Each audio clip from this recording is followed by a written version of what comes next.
Because she wanted a yoga room, my daughter-in-law kicked me out into a blizzard. We need space. Go to a shelter. My son just looked down in shame. They had no idea I had just inherited a $50 million estate from a long-lost uncle. I left crying, but the next morning I bought their apartment complex with cash. I returned as their new landlord and made their lives a living hell. I'm glad to have you here. Follow my story until the end and comment the city you're watching from, so I can see how far my story has reached. I never thought my own son would watch as his wife threw me out into a blizzard. But that's exactly what happened on that bitter December evening when the snow was falling so hard you couldn't see 3 feet in front of you. I had arrived at Winston's apartment that Friday afternoon with my old leather suitcase, the same one I'd been using for 20 years. The brown handles were worn smooth from my grip, and the corners were scuffed from being placed on countless floors of bus stations and cheap motels during the lean years when I was raising Winston alone. I'd called ahead, like I always did, to make sure it was okay to visit for the weekend.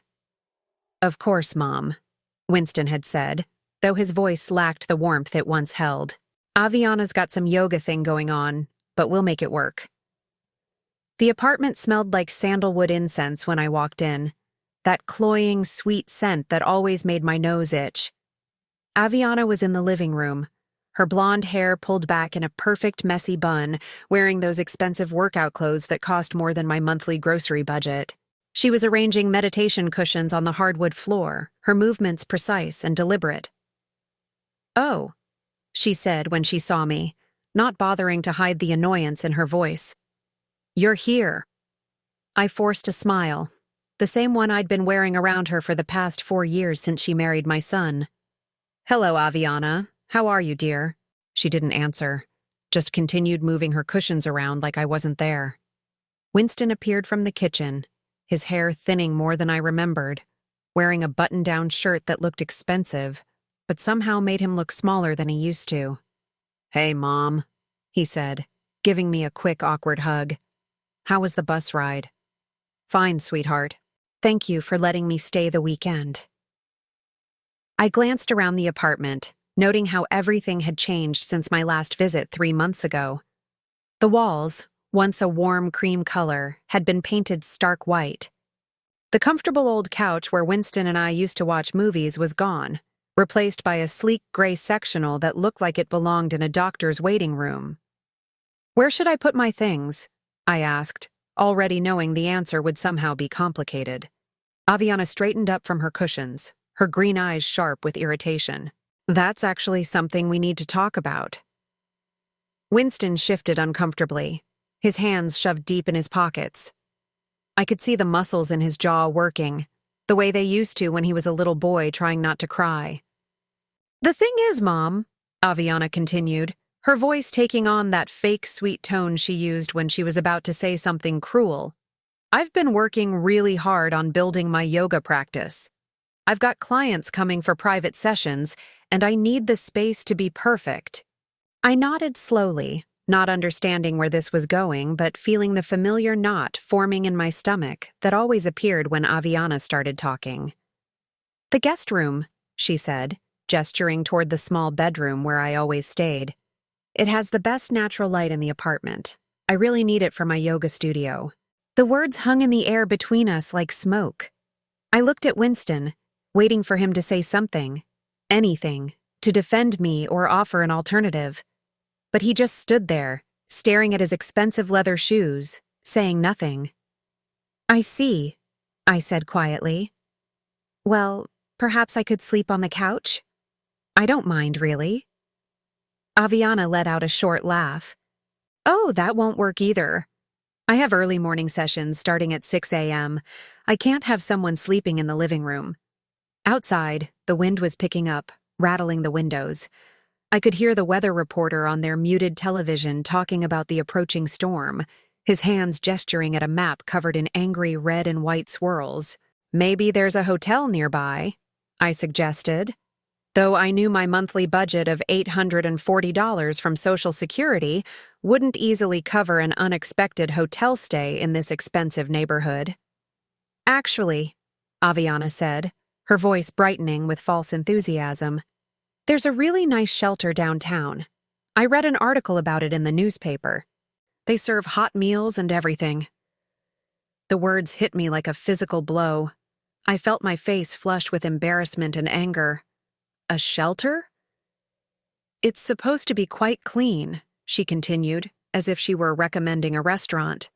And they have beds, real beds, not just cots. I turned to Winston, my heart breaking as I watched my only child, the boy I'd raised alone after his father died, the child I'd worked double shifts to put through college, stand there and say absolutely nothing. Winston? I whispered, my voice barely audible over the wind outside. He finally looked up, his brown eyes, my eyes, filled with something that might have been shame. But instead of speaking up for me, instead of telling his wife that throwing his 64-year-old mother out into a blizzard was unthinkable, he just shrugged. Maybe it would be better, Mom, he said, his voice so quiet I almost didn't hear him. Just for tonight. Until we can figure something else out. I felt something die inside my chest at that moment. Not break, die. This wasn't my son anymore. This wasn't the little boy who used to crawl into my bed during thunderstorms, or the teenager who promised he'd always take care of me when he grew up. This was a stranger wearing Winston's face, parroting words his wife had put in his mouth. I see, I said again, my voice surprisingly steady. I picked up my old suitcase, the weight of it familiar and somehow comforting in this moment of complete bewilderment. Aviana was already moving toward the door, eager to get me out before the storm got worse and made her look even more heartless than she already did. The shelter's on 5th Street, she called over her shoulder. You can't miss it. As I walked toward the door, I caught a glimpse of mail scattered on the kitchen counter. Bills, I noticed, several of them marked with red lettering. For just a moment, I saw Aviana glance nervously at the pile, before quickly shuffling them out of sight. Mom, Winston called as I reached for the doorknob. I turned back, hope fluttering in my chest that he might have found his spine, that he might finally stand up to his wife and tell her this was wrong. Instead, he handed me a $20 bill. For a cab, he said, not meeting my eyes.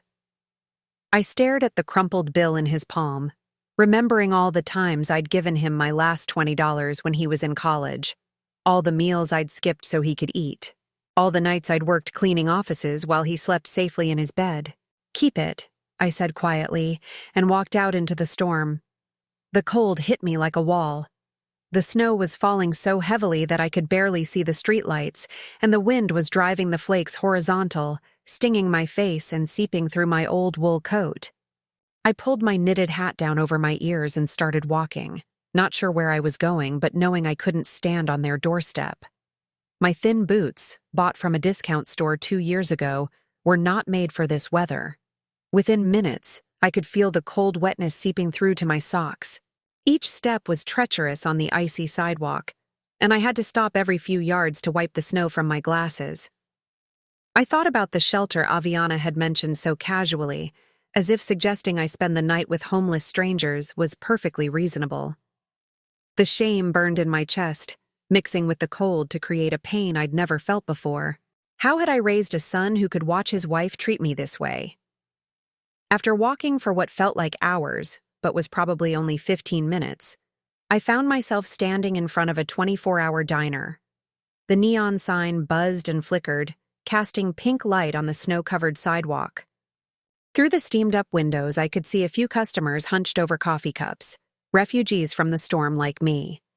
I pushed through the glass door, grateful for the blast of warm air that greeted me. The waitress, a woman about my age with graying hair pulled back in a practical ponytail, looked up from wiping down tables. Rough night to be out, she said, her voice kind. Yes, I managed, my voice cracking slightly. It certainly is.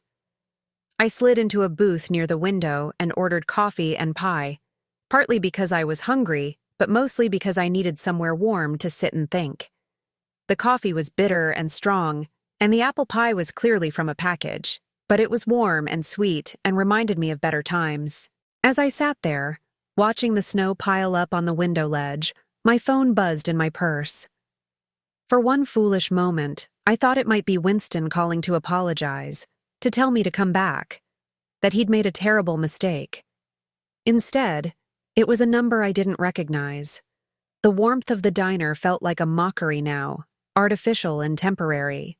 Outside, the storm was getting worse, and I was 64 years old with nowhere to go, and a son who had chosen his wife's yoga studio over his own mother's basic human dignity. I answered the phone with trembling fingers, not knowing that this call would change everything. The coffee in my hands had grown cold while I stared out at the storm, my mind drifting back to a different winter night, 23 years ago. Winston was 14 then, and we were living in a tiny 2-bedroom apartment above Murphy's Bakery on the south side of town. The heat had been turned off because I was 3 weeks behind on the gas bill, and we were huddled together on the couch under every blanket we owned, watching our breath form clouds in the frigid air. "Mom, are you cold?" Winston had asked, his voice muffled by the scarf I'd wrapped around his neck. "No, baby," I'd lied, pulling him closer. "I'm fine as long as you're warm." That night, I'd waited until he fell asleep, then slipped out into the snow wearing my waitress uniform and walked 6 blocks to Murphy's, where I worked the overnight shift cleaning the bakery equipment. My hands were so numb I could barely hold the scrub brush, but I earned $35 that night, enough to get the heat turned back on the next day. Winston never knew about those overnight shifts. He never knew about the nights I cleaned office buildings downtown while he slept, or the mornings I came home exhausted and made him breakfast with a smile on my face like I'd had a full night's rest. He never knew that I sold my wedding ring, the only thing of value I had left from his father, to buy him a computer for school when he was 16. All he knew was that somehow, we always managed. Somehow, there was always food on the table and heat in the apartment and money for his school supplies. Somehow, his mother always found a way. I used to be proud of that. I used to think I was teaching him something valuable about resilience and determination.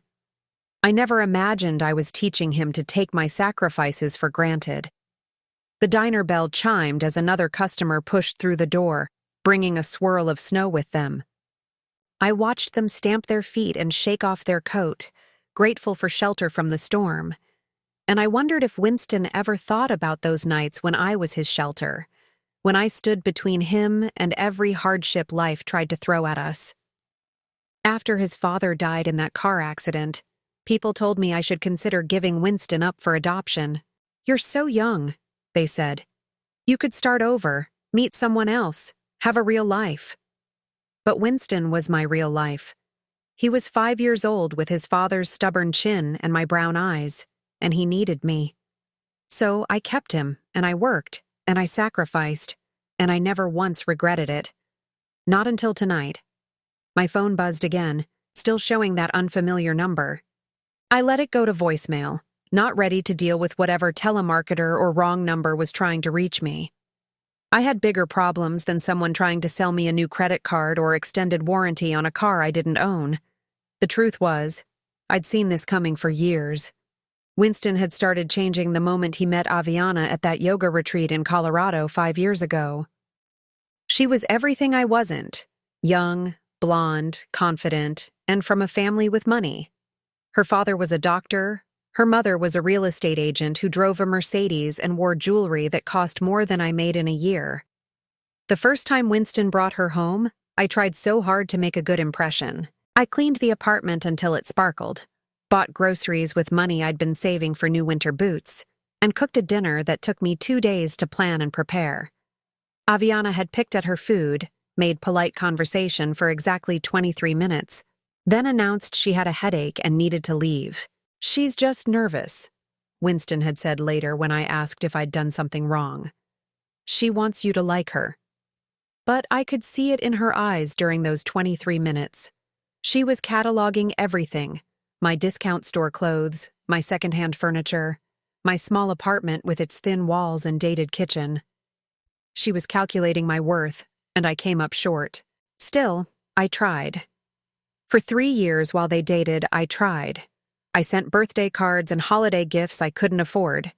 I complimented her yoga teaching and her healthy lifestyle choices. I bit my tongue when she made little comments about my apartment being cozy or my cooking being interesting. I smiled and nodded and played the role of the grateful mother-in-law-to-be who was so lucky to have such a wonderful woman love her son. The wedding was small and expensive, held at a boutique hotel in downtown. I wore a dress I'd bought at Goodwill and had altered to fit, and I watched my son marry this woman who I knew in my heart would never love him the way I did. During the reception, Aviana's mother made a point of telling me how lucky I was to have such a successful daughter-in-law, as if Winston was somehow marrying up by association. After the wedding, the changes started slowly. First, Winston stopped calling as often. Then, he stopped coming to visit my apartment, claiming it was too far from their place, even though it was only 40 minutes by bus. Then came the suggestions that I should visit them instead, but only with advance notice, and only when it was convenient for Aviana's schedule. Gradually, I became a guest in my son's life, instead of a permanent fixture. And the worst part was, he seemed fine with it. He seemed almost relieved to have someone else making the decisions about when and how often he had to deal with his mother. The last time I'd felt truly welcome in Winston's presence was 2 years ago, during a family barbecue at Aviana's parents' house. Their backyard was beautiful, professionally landscaped with a stone patio and an outdoor kitchen that probably cost more than I'd ever made in a single year.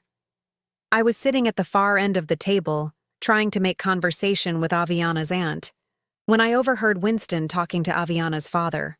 "The thing about my mom," Winston was saying, "is that she never really had any ambition, you know. She was content just working those little jobs and raising me. She never wanted more for herself." I'd felt something twist in my chest hearing those words. Never wanted more? I'd wanted everything: college, a career, travel, love, a second chance at happiness. I'd wanted 1,000 things I never got because I was too busy wanting things for him instead. But sitting in this diner now, with snow piling up outside and nowhere to go, I finally understood something I'd been too blind to see for years.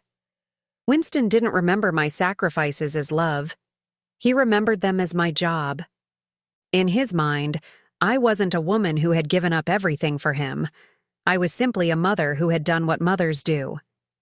And now that he had a wife to take care of him, my services were no longer required.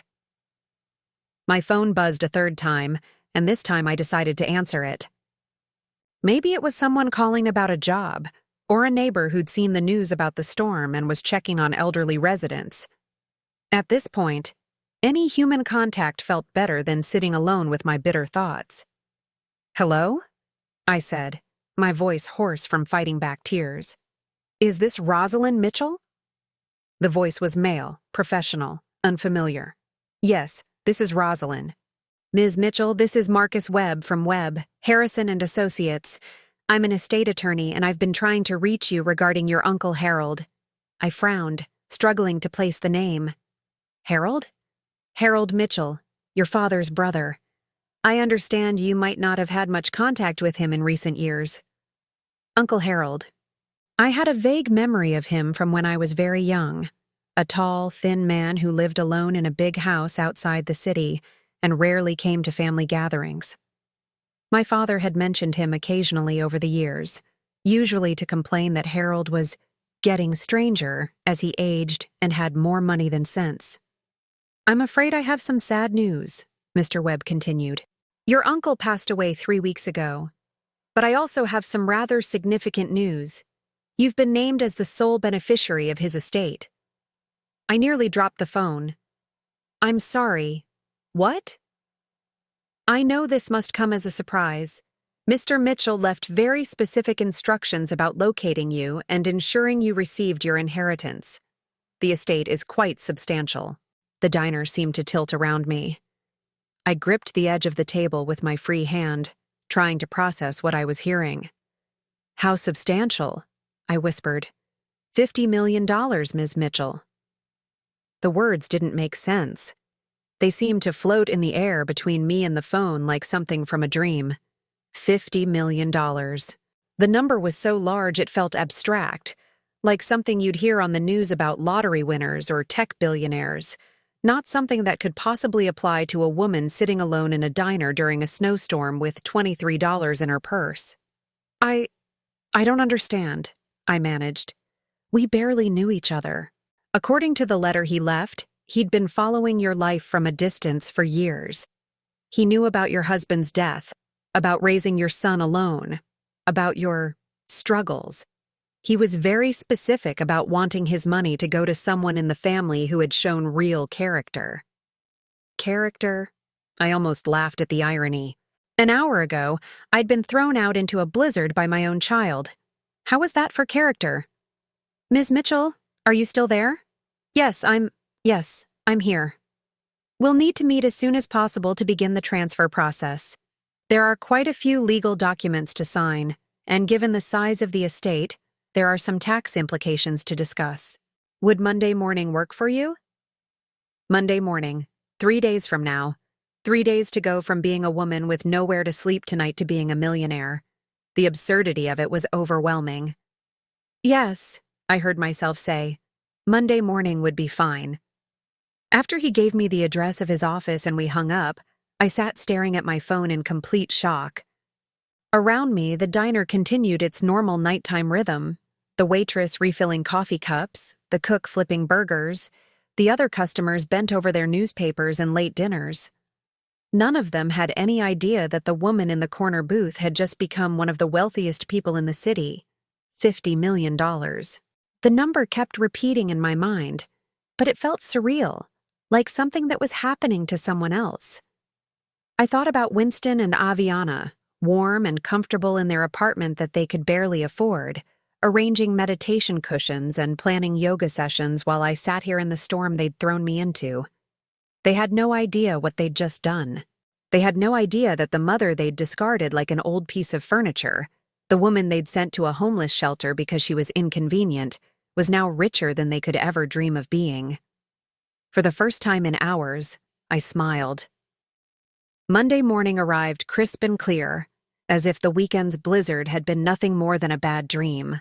But the bruises on my heart were still tender as I sat in the leather chair across from Marcus Webb's mahogany desk, staring at documents that would change my life forever.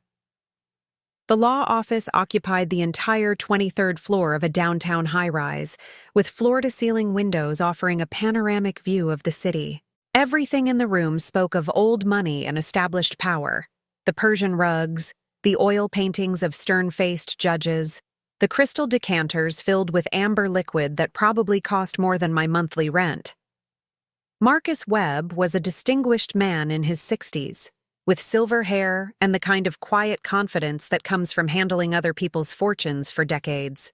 He'd spent the past hour walking me through the inheritance paperwork, explaining trust funds and tax shelters and investment portfolios with the patience of someone who understood that $50 million was an incomprehensible sum to a woman who'd been living on Social Security.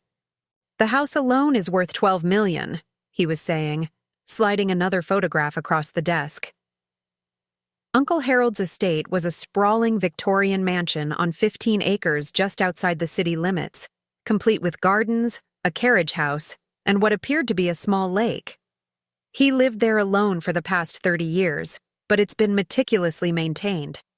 I studied the photograph, trying to reconcile this palatial home with my vague memories of my eccentric uncle. I had no idea he was wealthy. Your uncle was a very private man. He made his fortune in real estate development back in the 70s and 80s, then essentially became a recluse. No wife, no children, very few social connections.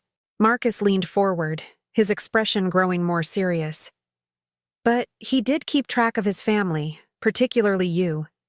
He knew about your struggles after your husband died, about how you raised Winston alone.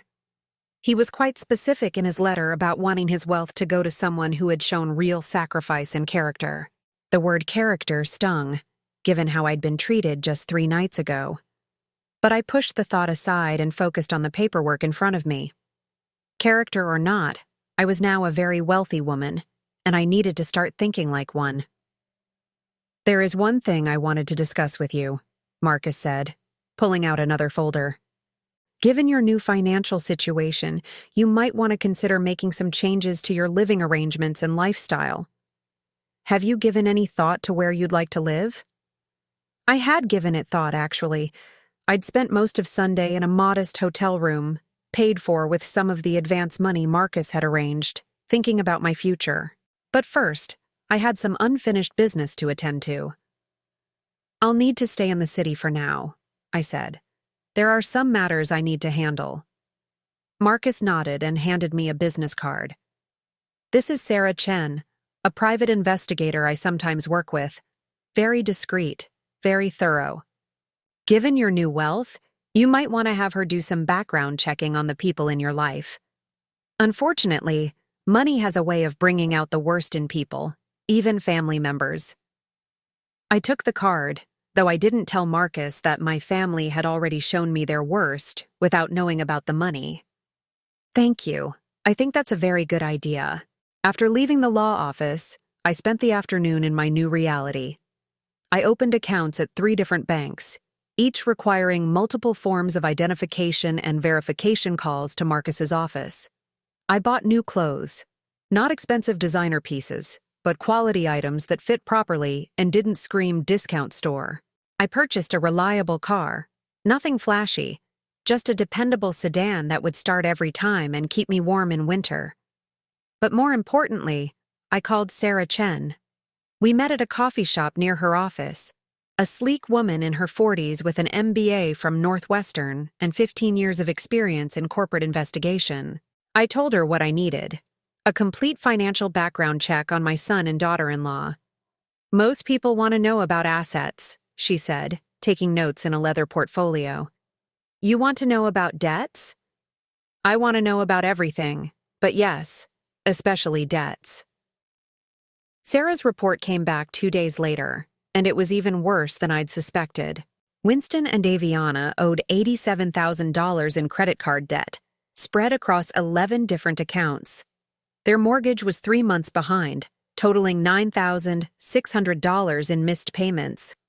Aviana's yoga business was failing. She'd lost her lease on the downtown studio 6 months ago because she couldn't make the rent, and now she was trying to run private classes out of their apartment to generate income. Even that wasn't working. She had only 4 regular clients, and one of them had recently complained about noise from the neighbors and was threatening to find another instructor. Winston had been laid off from his marketing job 8 months ago and hadn't told anyone, including me. He'd been living off unemployment benefits and the occasional freelance project, but even the unemployment was about to run out. They were 2 weeks away from eviction proceedings on their apartment, and Aviana's car was about to be repossessed. As I read through Sarah's report, sitting in the living room of my new hotel suite, I felt a complicated mix of emotions. Part of me was shocked by the scope of their financial crisis. These were not small problems or temporary setbacks. Winston and Aviana were drowning. But another part of me, a part I wasn't entirely proud of, felt a cold satisfaction. They'd thrown me out into a blizzard because they needed space for yoga classes that weren't making money anyway. They'd sent me to a homeless shelter because I was inconvenient, because I represented the kind of poverty and struggle they were trying so hard to pretend they'd escaped. They had no idea how close they were to losing everything. I spent that evening walking through the neighborhood where Winston and Aviana lived, studying the area with new eyes. It was a gentrified district full of converted warehouses and trendy restaurants, the kind of place where young professionals went to feel sophisticated and urban. The apartments were expensive, but not particularly well built, and the whole area had that slightly desperate feeling of people trying very hard to appear successful. Their building was a converted textile factory, red brick with large windows and a modern glass entrance that was supposed to look industrial chic. According to Sarah's report, the building had 24 units and had been struggling financially since the developers had overestimated the rental market. Half the units were currently empty, and the management company was behind on maintenance and building improvements. I stood across the street, looking up at what I now knew was Winston and Aviana's 4th-floor apartment. I could see lights on in their windows, probably Aviana practicing her yoga routines, or Winston sending out more job applications that would likely go unanswered. They were up there right now, probably arguing about money, blaming each other for their problems, never imagining that the solution to all their troubles was standing on the sidewalk below, the solution they'd rejected and humiliated just 1 week ago. The next morning, I called Marcus Webb. "I want to buy a building," I told him. "Certainly. What kind of property interests you? Residential, commercial, investment property?" "The Riverside Lofts on 4th Street. I want you to find out who owns it and make an offer." There was a pause on the other end of the line. "Any particular reason for that building?" "I believe it has potential." It took Marcus 3 days to track down the ownership structure and negotiate a deal. The building was owned by a small real estate investment group that had been trying to unload it for months. They were so eager to sell that they accepted my offer of $12 million without even trying to negotiate. By Friday afternoon, I was the new owner of the building where my son lived. Winston and Aviana had no idea, of course. The sale was handled through a shell company that Marcus had set up, and the management would remain the same for now. As far as my tenants knew, nothing had changed, but everything had changed. I spent that weekend in my hotel suite planning. I had Sarah pull the rental agreements and lease terms for all the units in the building. I studied the maintenance records and building expenses. I reviewed local rental rates and building codes. I was no longer just a heartbroken mother who'd been cruelly rejected. I was a businesswoman with $50 million and a very specific problem to solve. The problem was that my son and his wife had forgotten how to treat people with basic human decency. They'd become so focused on their own wants and needs that they'd lost sight of fundamental values like respect, gratitude, and compassion. They needed to be reminded of these values, and since they'd shown no inclination to learn them on their own, I was going to provide some educational opportunities. On Monday morning, I met with the building's management company. I told them I wanted to implement some improvements to increase the property value and rental income. I authorized a complete renovation of the building's common areas, starting with the lobby and mailroom. I approved new security measures, including cameras and a more sophisticated entry system. I signed off on landscaping improvements and exterior cleaning. All of these changes were perfectly reasonable for a new owner who wanted to improve their investment. The fact that they would also give me detailed information about the comings and goings of my tenants was simply a convenient side effect. I also approved some policy changes. The management company would now be much more strict about lease enforcement. Late rent payments would result in immediate notices. Noise complaints would be taken seriously and documented. Violations of building rules, like using common areas for unauthorized business purposes, would result in warnings and potential fines. These policies would apply to all tenants equally, of course. I wasn't targeting anyone specifically. I was simply ensuring that my building was run professionally and that all residents followed the same rules. The fact that these rules might be particularly challenging for tenants who were already struggling financially, or who were trying to run yoga businesses out of apartments that were zoned for residential use only, was simply a matter of coincidence.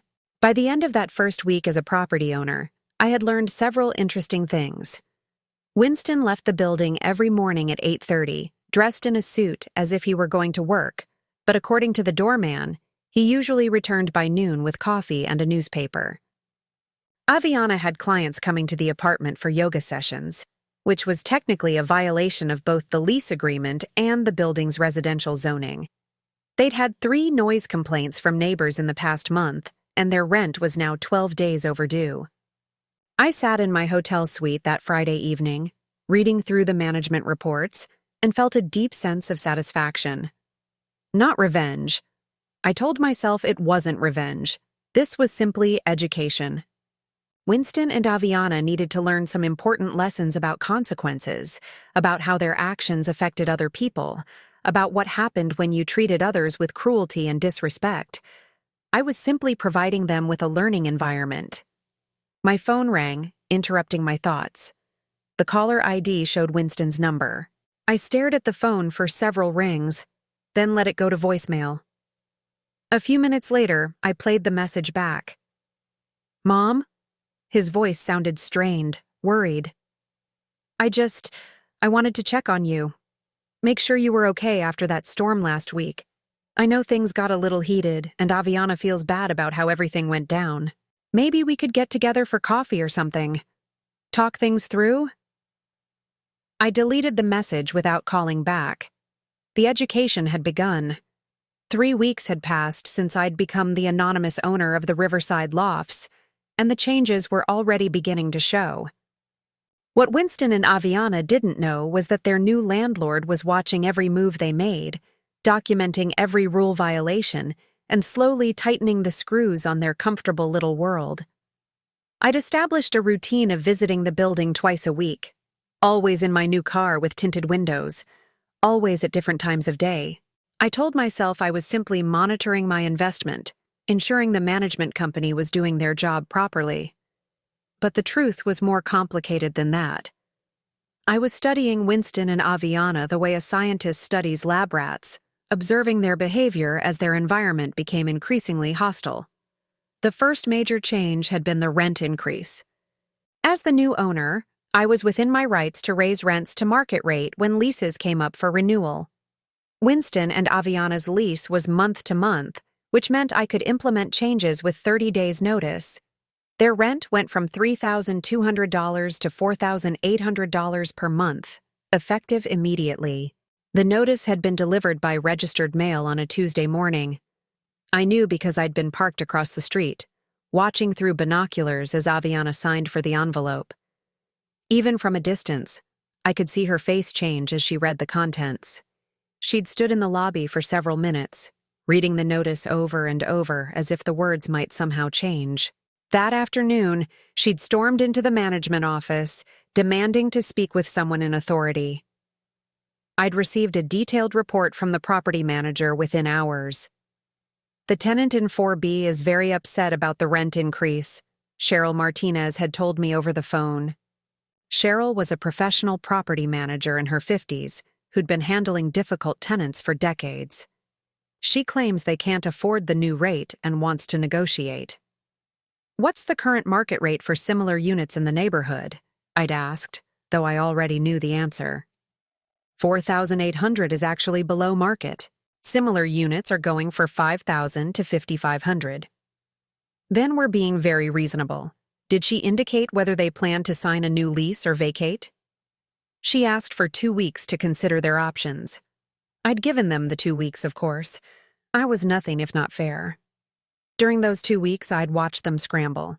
Winston had started leaving the building earlier each morning, staying out longer each day, presumably looking for work with increased desperation. Aviana had increased her yoga sessions, trying to pack more clients into their apartment, despite the noise complaints from neighbors. Which brought up the second issue I'd been addressing as their new landlord, the unauthorized business operation. Residential units in the Riverside Lofts were zoned for living, not for commercial activities. Running yoga classes out of an apartment violated both the lease agreement and city zoning laws. As a responsible property owner, I'd felt obligated to address this situation. The first warning notice had been delivered on a Thursday, the same day I'd observed Aviana leading a session with 6 students in their living room. The notice was polite but firm, reminding tenants that commercial activities were prohibited in residential units and that violations could result in lease termination.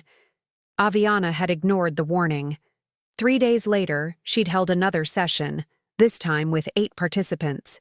The tenant below them, a software engineer named David Park, had filed a formal noise complaint. Then the tenant next door had complained about people congregating in the hallway. Then the elderly woman across the hall had expressed concern about strangers coming and going at all hours. The second warning notice had been more serious, outlining specific lease violations and giving them 72 hours to cease all commercial activities. I'd been particularly pleased with that notice, partly because it was legally airtight, but mostly because I'd written it myself. Cheryl had been surprised when I'd requested to personally draft the tenant correspondence, but I'd explained that as a new property owner, I wanted to establish clear communication standards. She'd been happy to let me handle the administrative details. Reading my own words on official letterhead, knowing that Winston and Aviana were reading them in their apartment while struggling to figure out how to pay their increased rent, had given me a satisfaction I hadn't felt in years. The third change I'd implemented was enhanced security monitoring. As a responsible landlord, I'd installed cameras in all common areas: the lobby, hallways, mailroom, and entrance. The cameras were primarily for security purposes, but they also happened to provide detailed records of tenant activities. For instance, I now knew that Winston was lying about having a job. He left every morning in a suit and tie, but the lobby cameras showed him returning within 2 hours carrying fast food breakfast and newspapers. He spent his days in the apartment, probably sending out resumes and scrolling through job listings while pretending to Aviana that he was employed. I knew that Aviana had only 3 regular yoga clients now, down from the 6 she'd had a month ago. 2 clients had stopped coming after receiving noise complaints from other tenants. One had switched to a different instructor after Aviana had to cancel several sessions due to building maintenance issues. Maintenance issues I'd specifically scheduled during her usual class times. I knew they'd been fighting. The cameras couldn't pick up audio, but body language spoke volumes. I'd watched them argue in the lobby after receiving the rent increase notice. I'd seen Aviana throw what appeared to be bills at Winston in the hallway outside their apartment. I'd observed Winston storming out of the building at 11:30 on a Wednesday night, only to return 3 hours later looking defeated. Most importantly, I knew they were falling behind on everything. Their rent was now 26 days overdue. Their car payment was late. I'd seen the repossession notice taped to their vehicle in the building's parking garage. Aviana had started working at a coffee shop downtown, something she'd apparently tried to hide from her yoga clients by wearing a baseball cap and taking the service elevator. All of this information came to me through perfectly legal and ethical channels. I was simply being a diligent property owner, monitoring my investment, and ensuring my tenants were fulfilling their obligations.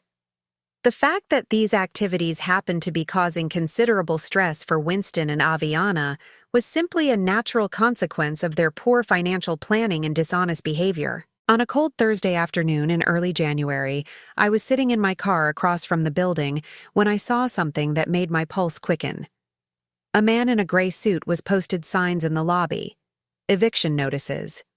I waited until he left, then walked into the building as if I were visiting another tenant. The notices were there in black and white. Winston and Aviana had 72 hours to pay their outstanding rent of $9,600 or vacate the premises.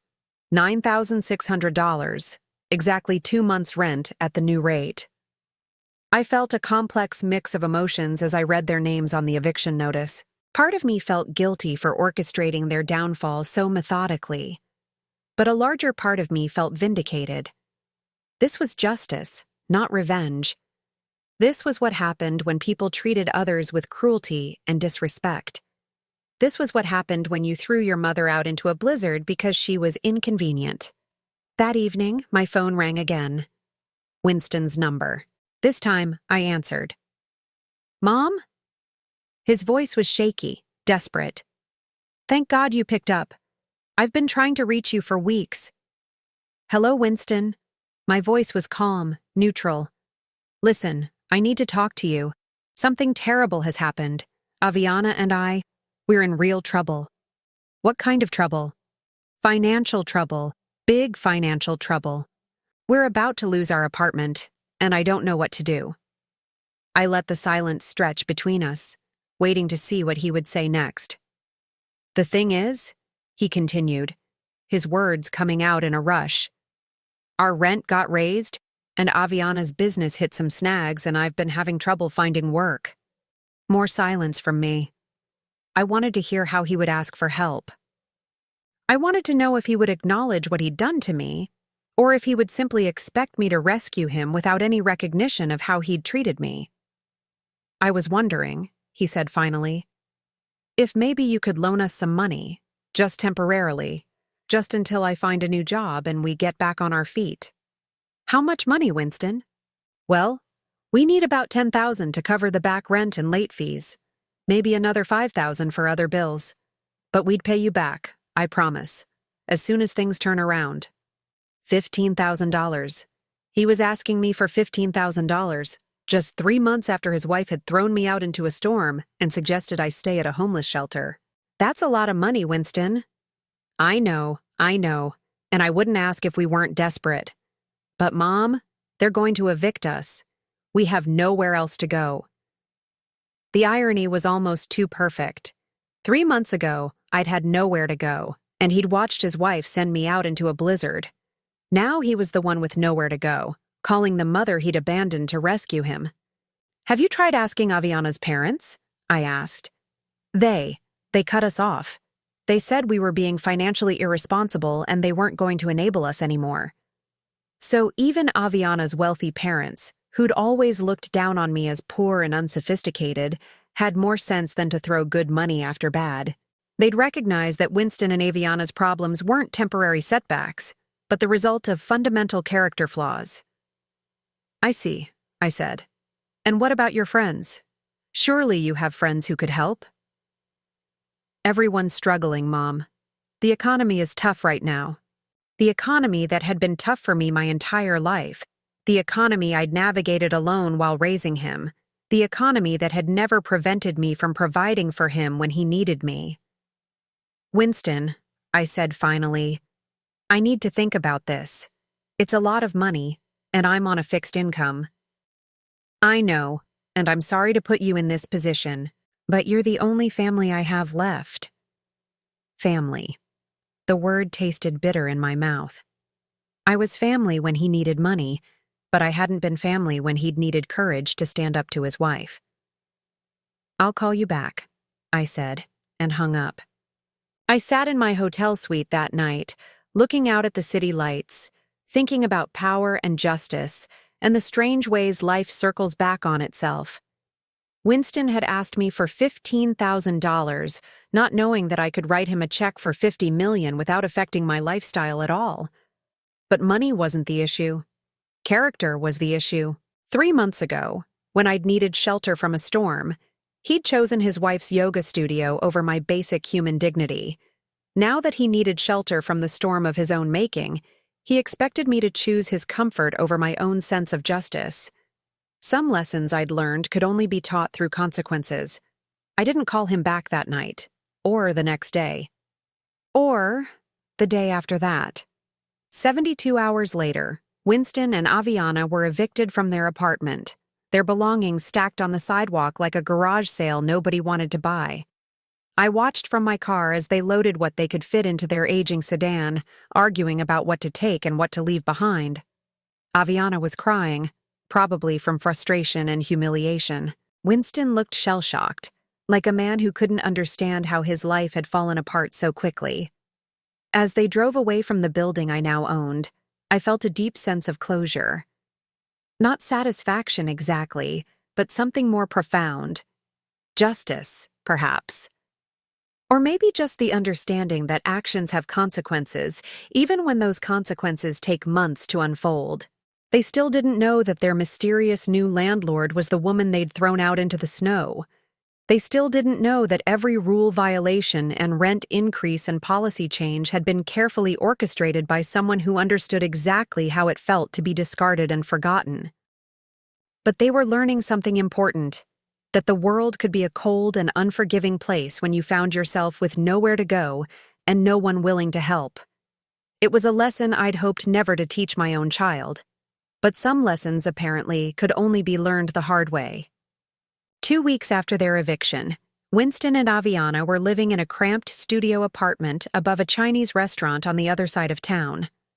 The smell of fried rice and soy sauce seeped through the floorboards day and night, and the neon sign from the restaurant below cast red and yellow shadows across their walls until 3 in the morning. The rent was $800 a month, all they could afford, and the landlord had demanded first month, last month, and a security deposit up front. I knew all of this because I'd been following their situation closely. Not stalking. I wasn't a stalker. I was simply keeping track of former tenants who'd caused problems in my building. It was good business practice to monitor people who'd violated lease agreements in case they tried to rent from me again in the future. At least, that's what I told myself. Sarah Chen, my private investigator, had been providing regular updates on their circumstances. Winston had finally found part-time work at a telemarketing company, making cold calls to sell extended warranties on household appliances. He was earning $12 an hour for 25 hours a week, bringing home roughly $1,200 a month before taxes. It was honest work, but it was also the kind of soul-crushing job that slowly eroded your sense of self-worth with every rejected phone call. Aviana had given up on teaching yoga entirely. The stress of the eviction and their financial collapse had destroyed her confidence, and she'd lost her remaining clients. She was now working full-time at 2 different coffee shops, pulling double shifts 6 days a week just to help cover their basic expenses. Her hands, which used to be soft and manicured for her yoga practice, were now stained with coffee and cracked from constant washing. But what interested me most was how their relationship was deteriorating under the pressure. According to Sarah's surveillance reports, they were fighting constantly. Not just disagreements or heated discussions, but screaming matches that their thin-walled neighbors complained about regularly. Aviana blamed Winston for losing his job and lying about it for months. Winston blamed Aviana for her failed yoga business and her refusal to consider practical career options earlier. Both of them seemed to blame some mysterious conspiracy for their sudden run of bad luck. They'd spent weeks trying to figure out who was behind their eviction. Winston had contacted 3 different lawyers, but none of them had been willing to take their case once they learned the full details. The rent increase had been legal. The eviction notice had been properly served. All building policies had been clearly stated in their lease agreement. They had no legal recourse against their former landlord. Aviana had become obsessed with the idea that someone was deliberately sabotaging them. She'd convinced herself that one of her former yoga clients, probably someone jealous of her success, had somehow bribed their landlord to get them evicted. It was a ridiculous theory with no basis in reality, but it gave her something to focus her anger on besides their own poor choices. Winston, meanwhile, had developed his own conspiracy theory. He believed his former boss had blacklisted him throughout the marketing industry, preventing him from finding decent employment. He'd convinced himself that his unemployment was the result of professional sabotage rather than the simple fact that he'd been laid off during a corporate downsizing and didn't have the skills or experience to compete in a tough job market. Neither of them suspected that their real problem was sitting in a luxury hotel suite across town, monitoring their every move and feeling a complicated mix of satisfaction and guilt about their suffering. The guilt was new, and it bothered me more than I wanted to admit. 3 weeks into their new living situation, Winston called me again. I'd been expecting the call. Sarah had reported that they were already behind on rent at their new place, and their credit cards were maxed out. They were approaching complete financial collapse, and I was still the only person in their lives who might be able to help them. "Mom," he said when I answered, his voice hollow with exhaustion.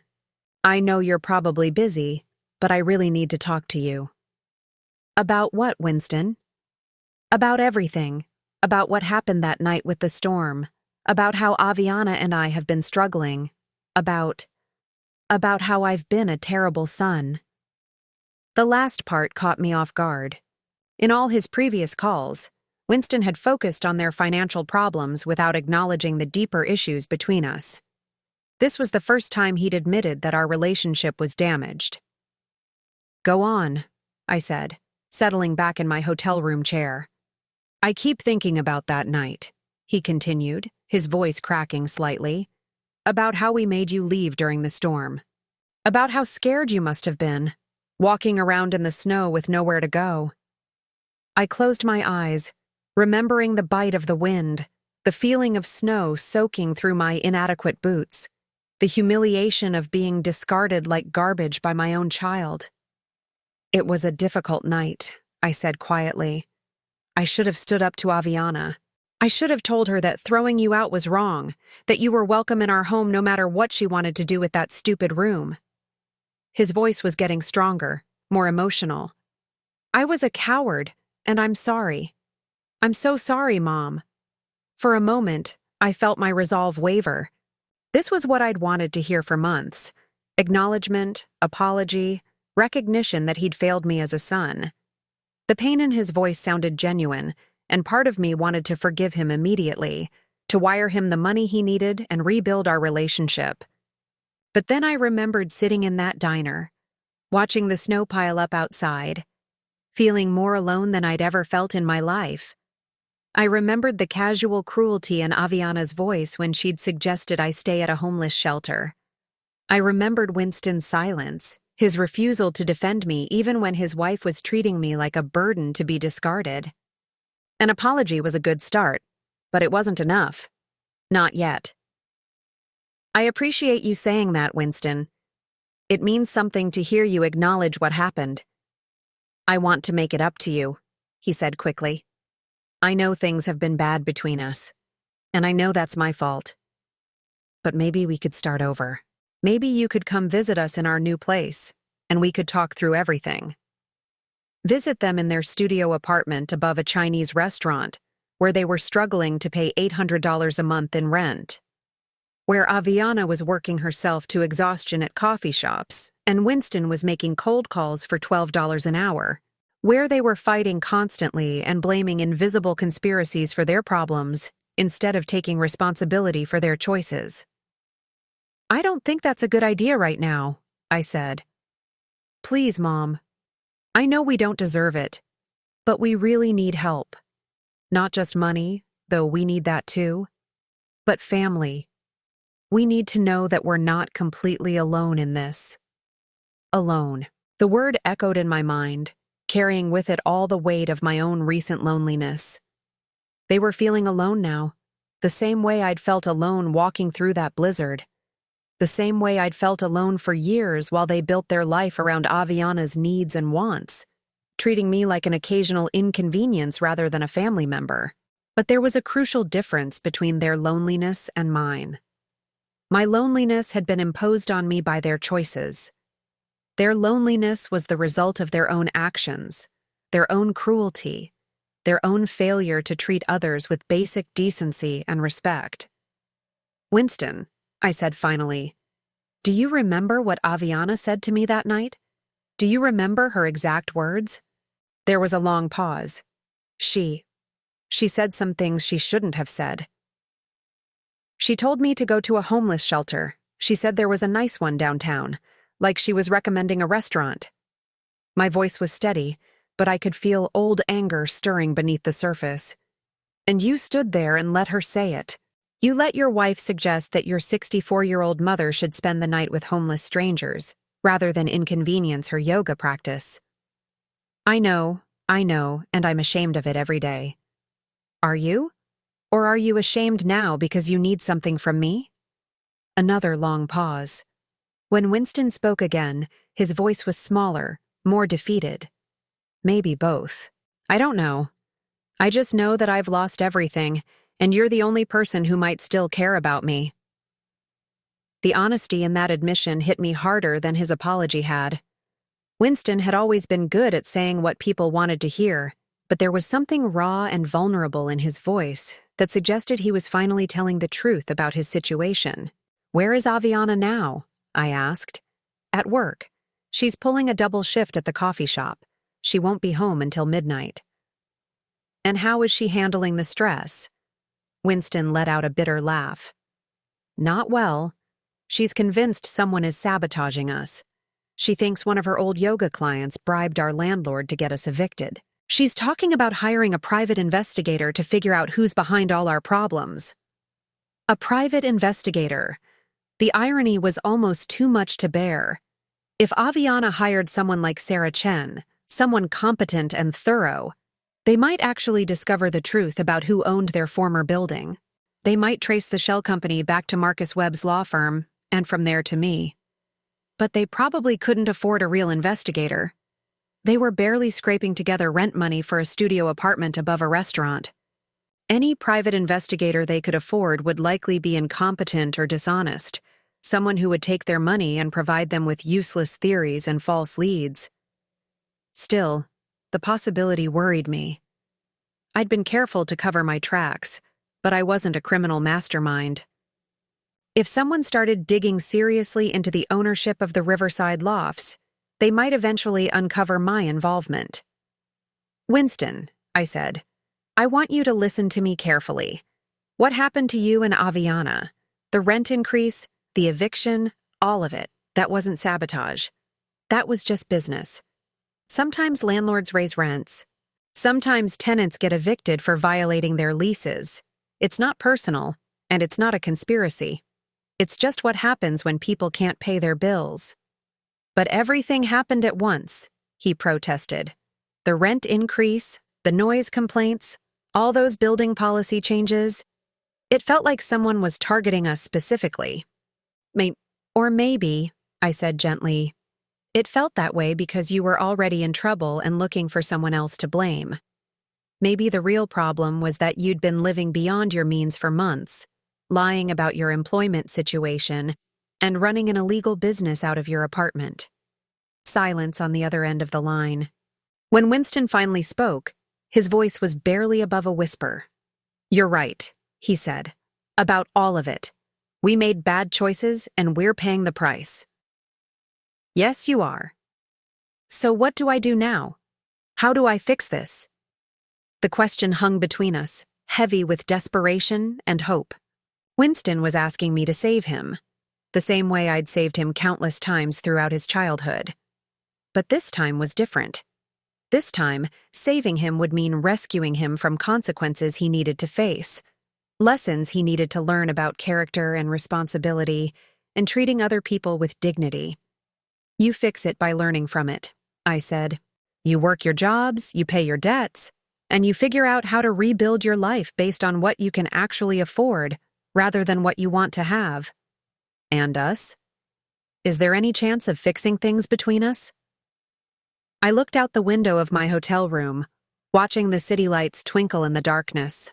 Somewhere out there, Winston was sitting in a cramped studio apartment, probably surrounded by unpaid bills and the smell of fried rice, wondering if he'd destroyed his relationship with his mother permanently. "That depends on you," I said. "On whether you've really learned something from all this, or whether you'll go back to your old ways as soon as things get easier." "I have learned something," he said quickly.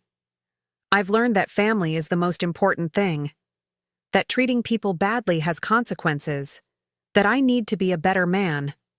Pretty words, but words were easy. Change was hard. "We'll see," I said, and hung up. The next morning, I received a call from Marcus Webb. "I thought you should know," he said. "Someone has been asking questions about the ownership of the Riverside lofts. Apparently, a young woman came to the city planning office yesterday, trying to find out who bought the building and when." My pulse quickened. "What kind of questions?" "Basic stuff.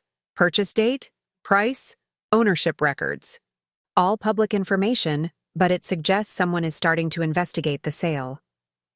Aviana.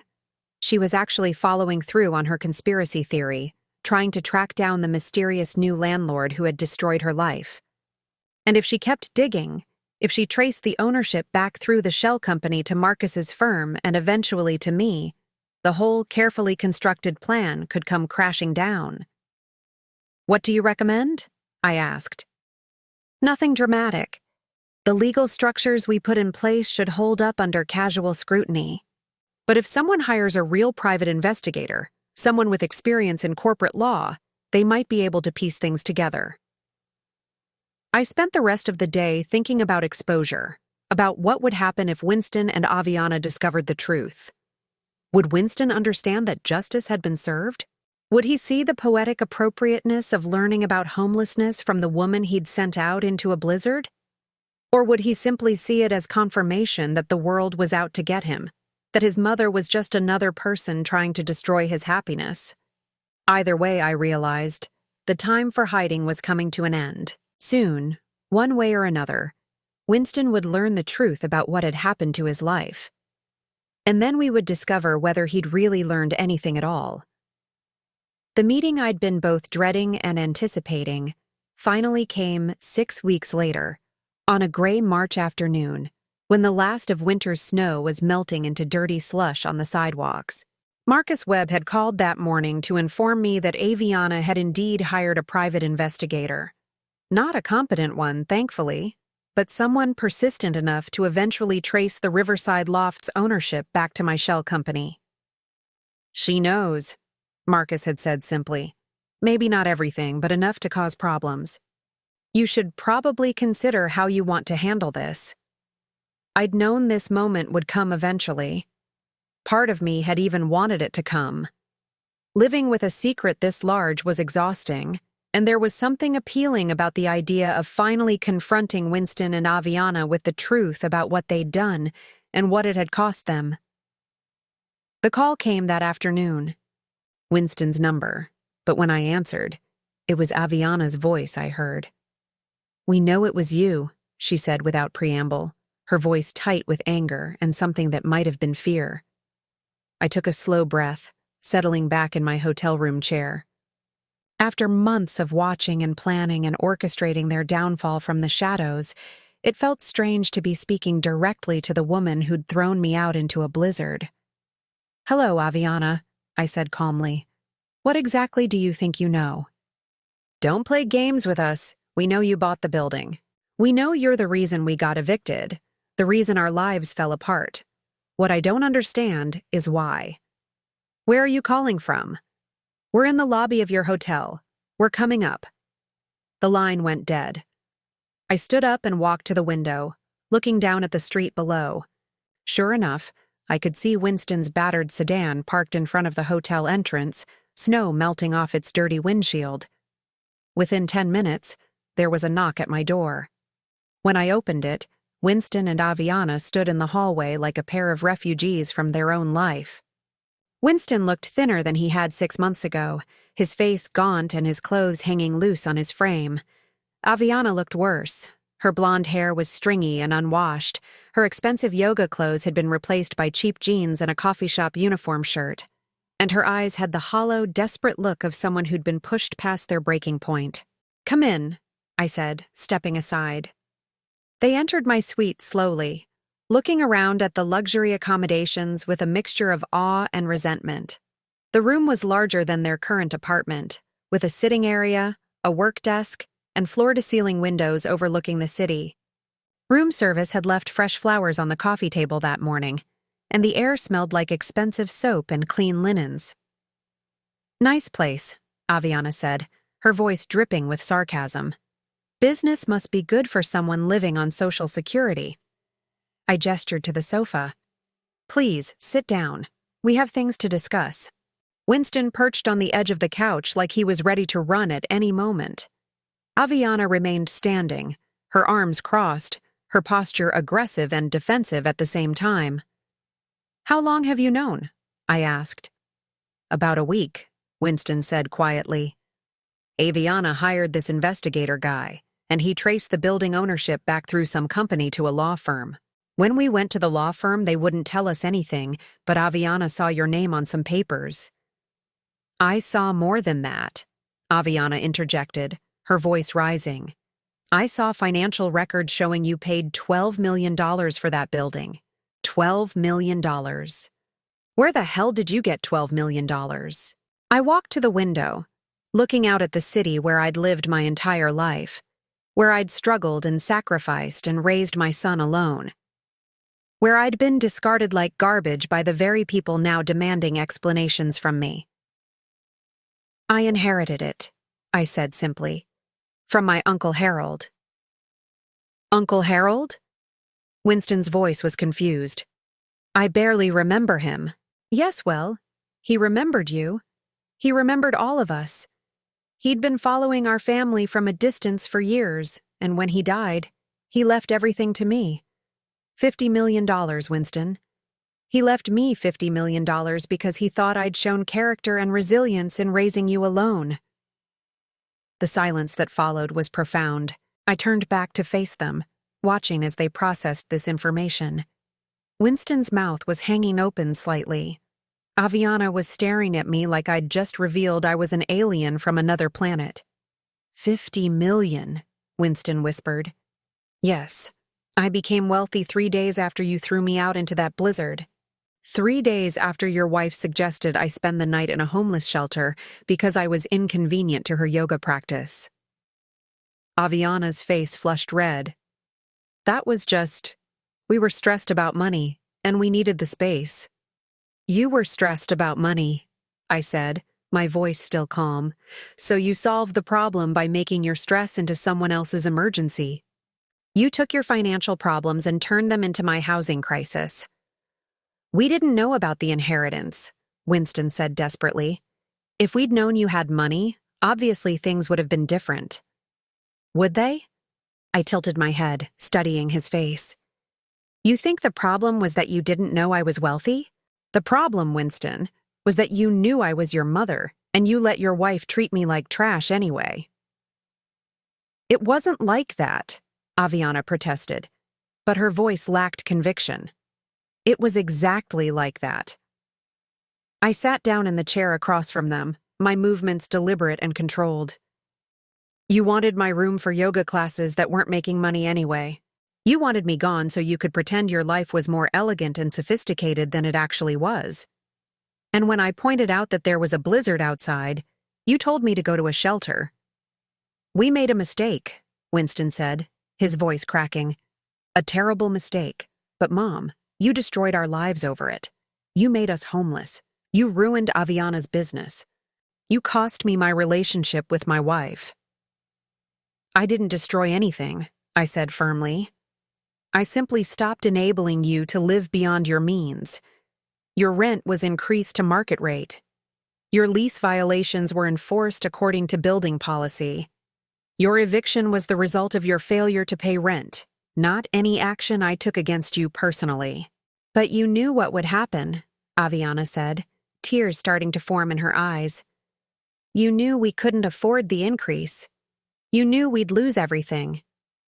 Yes, I knew. Just like you knew I had nowhere to go that night when you threw me out. Just like you knew it was dangerous for a 64-year-old woman to be walking around in a blizzard. But you did it anyway because my safety and dignity were less important to you than getting what you wanted. Winston buried his face in his hands. What do you want from us? An apology? Money? What will it take for you to forgive us? I want you to understand, I said.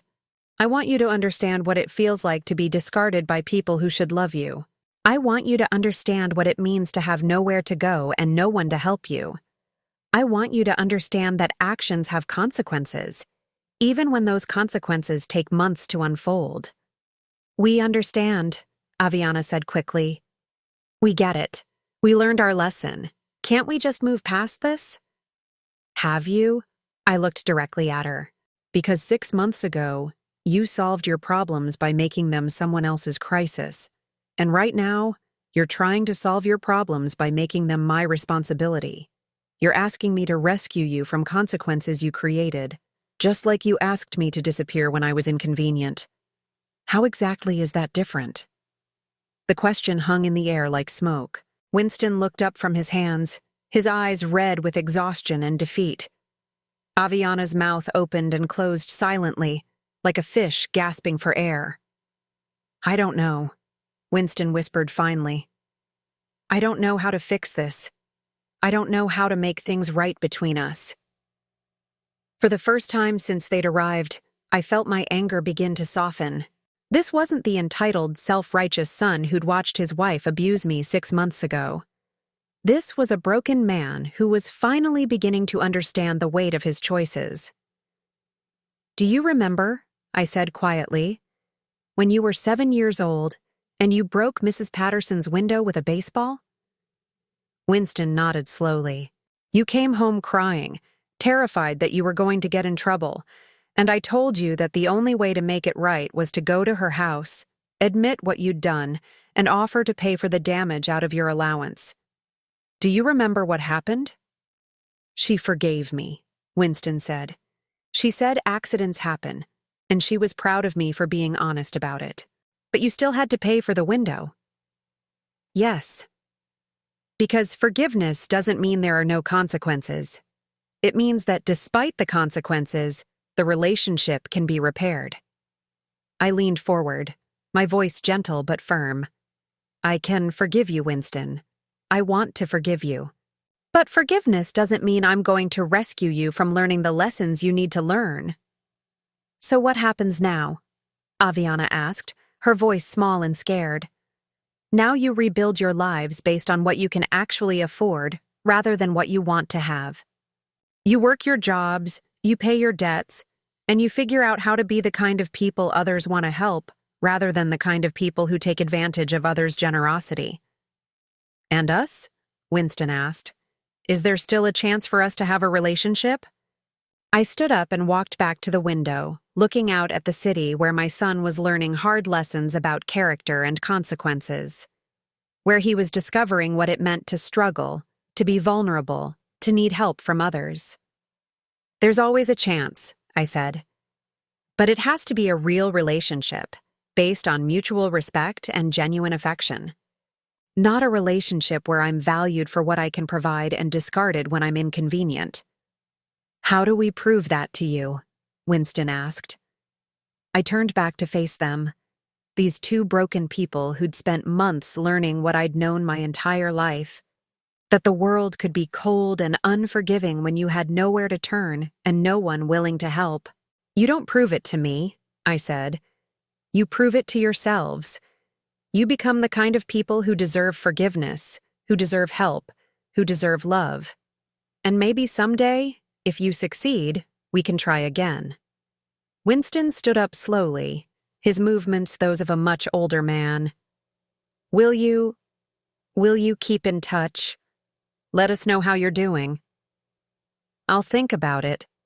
Aviana, who'd been silent for several minutes, suddenly spoke up. I'm sorry, she said, her voice breaking. I'm sorry for what I said that night. I'm sorry for how I treated you. I was awful and I know it. And I don't have any excuse except that I was selfish and cruel and I thought I was better than you. It was the first genuine apology I'd received from either of them. Not an apology designed to get something from me, but an acknowledgement of real wrongdoing and genuine remorse. Thank you, I said. That means something. They left a few minutes later, walking slowly toward the elevator like two people carrying invisible weights. I watched from my window as they climbed into their battered sedan and drove away, probably back to their studio apartment above the Chinese restaurant where they'd spend the evening figuring out how to rebuild their lives from scratch. I felt lighter than I had in months, not because I'd gotten revenge. Revenge would have been cold and empty. This felt like something more meaningful. Justice, perhaps. Or maybe just the restoration of natural order. Winston and Aviana had learned what it meant to be vulnerable and powerless. They'd learned that actions have consequences. They'd learned that the people you hurt today might be the people you need help from tomorrow. Whether they'd learned these lessons permanently remained to be seen. People have a remarkable capacity for forgetting hard-won wisdom when life gets easier again. But for now, at least, they understood something about character and consequences that they'd been missing their entire lives. The next morning, I called Marcus Webb and instructed him to begin the process of transferring ownership of the Riverside Lofts to a property management company. I was done playing landlord. I was done orchestrating other people's consequences. It was time to focus on my own life, my own future, my own happiness. 2 weeks later, I moved into Uncle Harold's mansion on the lake. It was too big for one person, but it was beautiful and peaceful, with gardens that needed tending and rooms that needed living in. I hired a housekeeper named Maria who taught me to cook authentic Mexican food. I bought a dog, a golden retriever named Charlie, who'd been abandoned at the animal shelter and needed a second chance. I learned to paint watercolors and took piano lessons and joined a book club with women my age who'd lived full, complicated lives and had interesting stories to share. I traveled to places I'd only read about, Italy, Greece, Scotland, and discovered that the world was full of beauty and kindness when you had the resources to access it safely. 6 months later, I received a letter from Winston.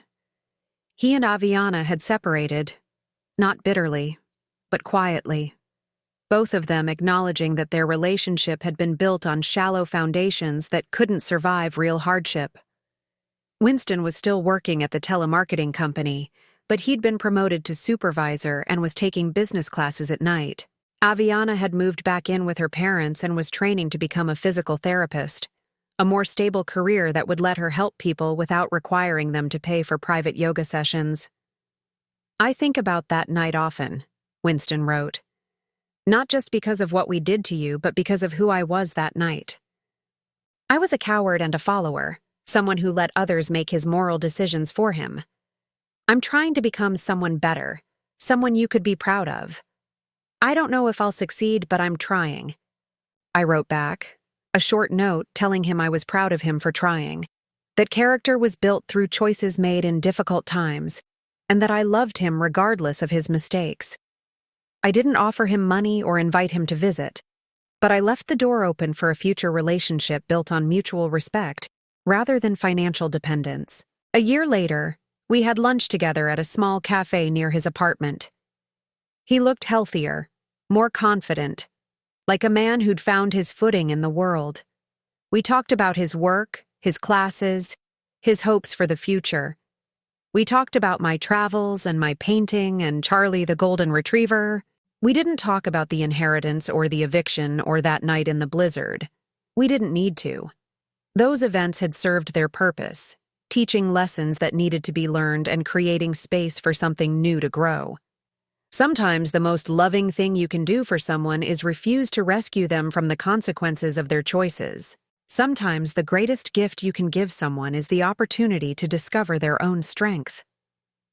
As I drove home that afternoon, past the city where I'd struggled for so many years, toward the lake house where I was finally, truly at peace, I thought about Uncle Harold and his unexpected gift. He'd given me more than money. He'd given me the power to choose my own story, to decide how my life would end rather than simply enduring whatever others chose to give me. And in the end, I'd chosen forgiveness over bitterness, wisdom over revenge, and hope over despair. I'd chosen to use my inheritance not just to punish those who'd wronged me, but to teach them and myself about the kind of people we could choose to become. It had taken 64 years, but I'd finally learned that the most powerful inheritance isn't money or property. It's the understanding that you always have the power to choose who you want to be, how you want to treat others, and what kind of legacy you want to leave behind. And that knowledge, I realized, was worth more than $50 million. Now I'm curious about you who listened to my story. What would you do if you were in my place? Have you ever been through something similar? Comment below, and meanwhile, I'm leaving on the final screen 2 other stories that are channel favorites, and they will definitely surprise you. Thank you for watching until here.